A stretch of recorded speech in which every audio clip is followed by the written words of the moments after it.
ഞാൻ അതിനൊന്നും മറുപടി പറയുന്നില്ല. ഞാനൊരു കാര്യം പറയാം. കഴിഞ്ഞ കുറേ ദിവസങ്ങളായിട്ട് AKG സെൻറ്ററിലിരുന്ന് ഒരാളുടെ നേതൃത്വത്തിലും ഇപ്പോൾ പറഞ്ഞ മന്ത്രിയുടെ ഔദ്യോഗിക വസതിയിൽ അദ്ദേഹത്തിൻ്റെ ഒരു സ്റ്റാഫിൻ്റെ നേതൃത്വത്തിലും വ്യാപകമായിട്ട് എനിക്കെതിരെയുള്ള വ്യക്തിപരമായ പ്രചരണങ്ങൾ നടത്തിയാണ്. ഞാൻ ഡൽഹിയിൽ ചെന്നപ്പോൾ ഒരു മാധ്യമപ്രവർത്തകൻ, സീനിയർ മാധ്യമപ്രവർത്തകൻ എന്നോട് പറഞ്ഞു, താങ്കളാണല്ലോ സോഷ്യൽ മീഡിയയിൽ ഏറ്റവും കൂടുതൽ പ്രസൻസ് എന്ന് പറഞ്ഞു. ഞാൻ പറഞ്ഞു, ഞങ്ങൾ ചെയ്യുന്നതല്ല, നമ്മുടെ ശത്രുക്കൾ നമുക്ക് പ്രസൻസ് ഉണ്ടാക്കി തരുന്നതാണ്. ഏറ്റവും കൂടുതൽ ഡെയിലി ഒരു 20 കാർഡ് AKG സെൻറ്ററിൽ നിന്നും ഒരു 10 കാർഡ് ഈ മന്ത്രിയുടെ അടുത്തും വരുവാണ്. എന്നെ ഇങ്ങനെ സഹായിക്കല്ലേ എന്നാണ് എൻ്റെ വിനയപൂർവ്വമായ അഭ്യർത്ഥന. നെഗറ്റീവാണെങ്കിലും നോക്കുമ്പോൾ ഞാൻ എന്നെ മാത്രമേ കാണുള്ളൂ. എന്തെല്ലാം കാര്യങ്ങളാണ് പറയുന്നത്.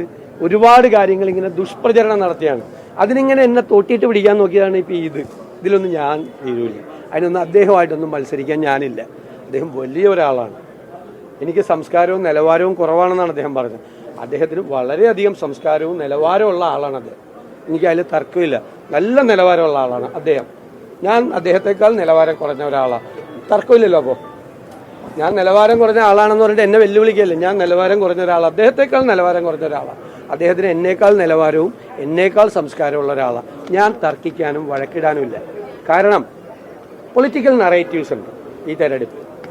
അത് LDFന്റെ ചങ്ക് തുളച്ചു പോകുന്ന പൊളിറ്റിക്കൽ നറേറ്റീവ്സ് ഉണ്ട്. ആ സബ്ജക്റ്റിൽ നിന്ന് ഒരാളും വഴിതെറ്റിച്ചു കൊണ്ടുവന്ന് നോക്കണ്ട. ആ സബ്ജക്റ്റ് വന്നുകൊണ്ടിരിക്കുകയാണ്. ലോക്കൽ ബോഡി തെരഞ്ഞെടുപ്പിൽ കേരളത്തിലെ UDF ജനങ്ങളുടെ മുമ്പിൽ അവതരിപ്പിച്ച ആയിരുന്നു ഇലക്ഷനിലെ അജണ്ട, പൊളിറ്റിക്കൽ അജണ്ട. ഈ തെരഞ്ഞെടുപ്പിലും കേരളത്തിലെ പ്രതിപക്ഷം അവതരിപ്പിക്കുന്ന വിഷയങ്ങളായിരിക്കും ഈ തെരഞ്ഞെടുപ്പിലെ പൊളിറ്റിക്കൽ അജണ്ട.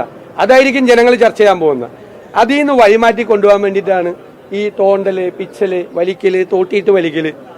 അതിലൊന്നും ഞങ്ങൾ വീഴില്ല. പ്രതിപക്ഷ നേതാവേ, അങ്ങ് തന്നെ ഈ വഴിമരുന്നിടുന്ന പലതരത്തിലുള്ള പ്രകോപനം ഉണ്ടാക്കിയിട്ട് അങ്ങ് തന്നെ ഒരു പൊതുനിരത്തിൽ പൊതുജനസമക്ഷം വളരെ മോശം പദങ്ങൾ ഒരു പൊതുവിദ്യാഭ്യാസ മന്ത്രിക്കെതിരെ നടത്തിയത്, അതിനെ തുടർന്നൊക്കെ സ്വാഭാവികമായി കാർഡുകൾ ഇതെല്ലാം ഞാൻ നിയമസഭയിൽ കൃത്യമായും മറുപടി പറഞ്ഞിട്ടുണ്ട്. വേറെ വല്ലതും ഉണ്ടോ? സ്വാഭാവികമായി പ്രതികരണം വരുമല്ലോ. ഒക്കെ പറഞ്ഞിരുന്നു. വേറെ എന്തെങ്കിലും ഉണ്ടോ? ഇല്ലല്ല. അല്ല, അദ്ദേഹം സജീവമാണല്ലോ. നേരത്തെ തന്നെ ഞാൻ നിങ്ങളോട് പറഞ്ഞല്ലോ, അദ്ദേഹം സജീവമാണ്. മനസ്സിലായേ?